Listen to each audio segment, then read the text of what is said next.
She is the queen of all media, Oprah Winfrey, who has sat down with some of the world's most famous celebrities and newsmakers. And Al got a chance to sit down with her as she gets ready to return to the big screen for the first time in 15 years. That's right. In fact, we talked about a lot of things, including how she survived her first brush with fame, her current collaboration with Lindsay Lohan, and how she feels as she approaches 60. But we started talking about her new movie, The Butler, which she says was an opportunity she just couldn't pass up.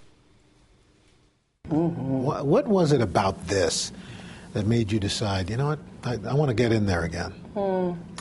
There's something about all those women of the civil rights era who stood by their men, who took care of their families, who wanted a better life for their children, and yet had their own dreams and desires repressed. I'm Cecil Gaines. I'm the new butler. Then there's the butler, who's perceived in our culture as the passive character, but every day those people went to work. My mother was a maid, grandmother was a maid, her mother was a maid, her mother was a slave. To tell that story within the context of a middle-class working family who loved one another, who expressed tenderness, I said yes. Not being in front of a camera, the movie camera, for 15 years. Yeah. Were you nervous about that? It's like playing an instrument and you haven't picked it up in 15 years. I wasn't sure I could do it. I'm like, oh, wow, the last time I acted was Beloved. Beloved was not a successful box office hit.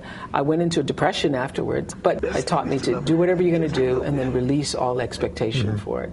What was the working relationship like with Lee Daniels? Oh, my goodness. I really loved working with him. He loved being able to push me to the edge. The bra and panties? Oh, the bra and panties. Forget that. He had written another separate love scene with Terrence Howard and my character, Gloria, because he wanted him to kind of go at it.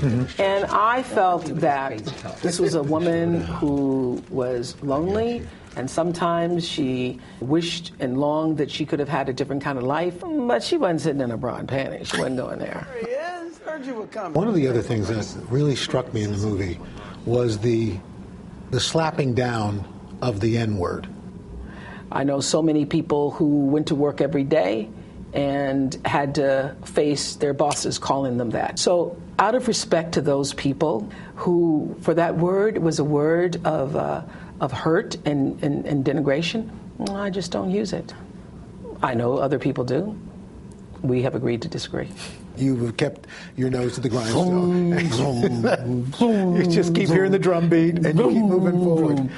And one of the cornerstone is still the interview. And recently interviewing Lindsay Lohan. Oh, Lindsay Lohan. Are you an addict? All I can say about it is this. I believe that she believes that she is ready to move forward in her life. And we'll see. This docuseries for me, I mean, I've heard a lot of things about me mentoring her. I will be involved in the production of it, and I, will offer my advice and counsel to her if she, is willing to receive it. When I finished the interview, I gave her one of my favorite books. I do that for a lot of people. Can you tell us what the book is? It's The Untethered Soul. I've texted her a couple of times since then. And, I'm anxious to see whether or not this young woman, who is a really, really fine actress, will be able to allow us into her life and let us see the trajectory of trying to put the pieces back together. When the Oprah show was first syndicated and all of a sudden I'm in the tabloids and people are saying things about me that are not true and you are in that fishbowl, I didn't know what to do, but I had the good sense to rely on people who'd been before me. January marks a milestone for you. Yes. I'm a little, it's the only age I've ever been that I had to hiccup about, because 60 is 60. It's the new 30. I don't think it's a new 30 No. now. What are you going to do? I've never really had a proper party for myself. And when I turn 60, I'm going to do that. And right now, you're invited. All right. Okay, you and Deb. All right. Hope to see you there. That's right. You got the invite. I'm going to be there. Nice. You betcha. I got to tell you, this movie is spectacular, and I think people need to see it.